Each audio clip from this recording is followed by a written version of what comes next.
सच्चिदानंद।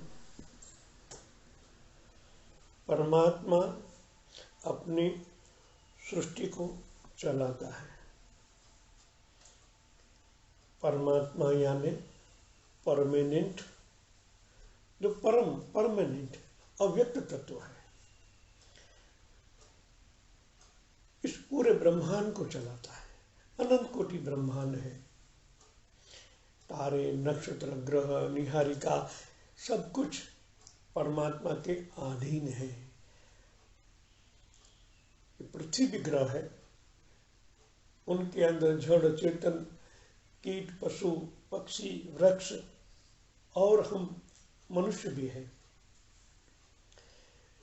सबको एक क्रम, एक परमात्मा के नियमबद्ध सृष्टि चलती है। मनुष्य के दृढ़ संकल्प द्वारा इसमें परिवर्तन नहीं होता। साधारण तथ्य यह है कि जब भी मनुष्य प्रकृति की किसी पवित्र संहिता का उल्लंघन करता है, वह स्वयं को कर्म की जंजीरों के बंधनों में बांध लेता है।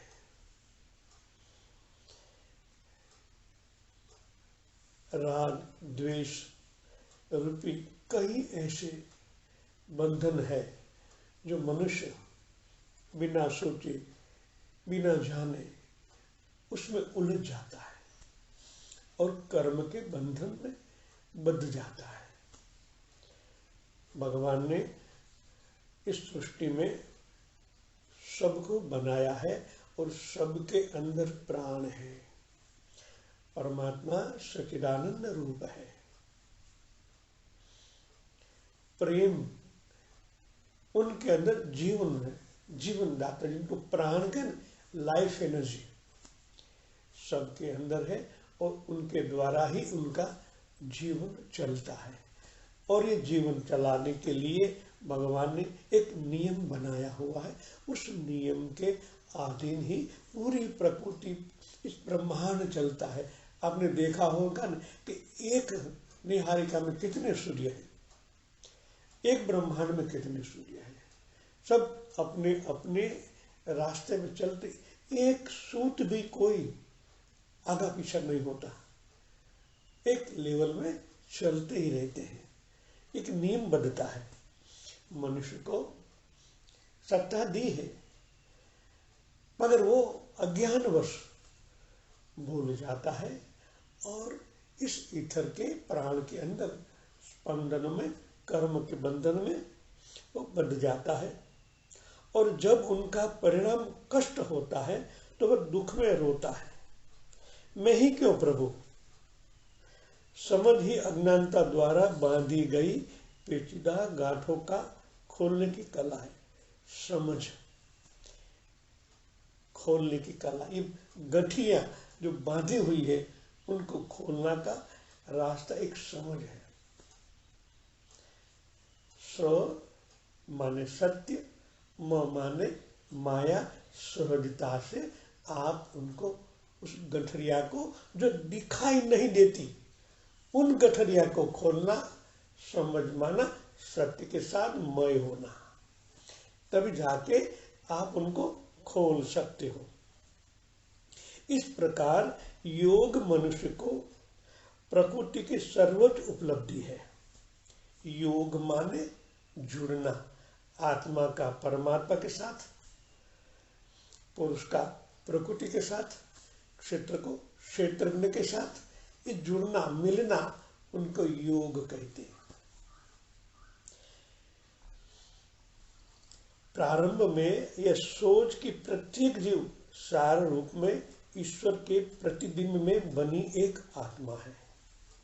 वह तो न पुरुष न स्त्री है, परंतु शरीरधारी अवस्था में पुरुषोचित एवं स्त्रियोचित दोनों प्रकृतियां व्यक्त करती है। पुरुषोचित प्रवृत्ति विवेक, आत्मनियंत्रण, कठोर निर्णय जैसी शक्तियां में प्रकट होती है, अर्थात तर्क अथवा बुद्धि के सभी गुण। प्रत्येक जीव में भावनात्मक तत्व, प्रेम की कोमलता, सहानुभूति, दया और करुणा भाव के सभी गुण स्त्रियोचित प्रकृति में बनाए हैं। जब तक इन दो पक्षों को एकजुट कर इनमें ठीक से साइड नहीं बिठाया जाता, आध्यात्मिक वृद्धजन जिसकी संतान स्थायी शांति असंभव हो जाती है। अज्ञानवश जब ये प्रकृति पुरुष मिलते हैं, उनको ख्याल ही नहीं है, समझ ही नहीं है कि मैं कौन हूं। अज्ञानवश मिलन होने से एक अलग प्रकार की प्रकृति जन्म लेती है।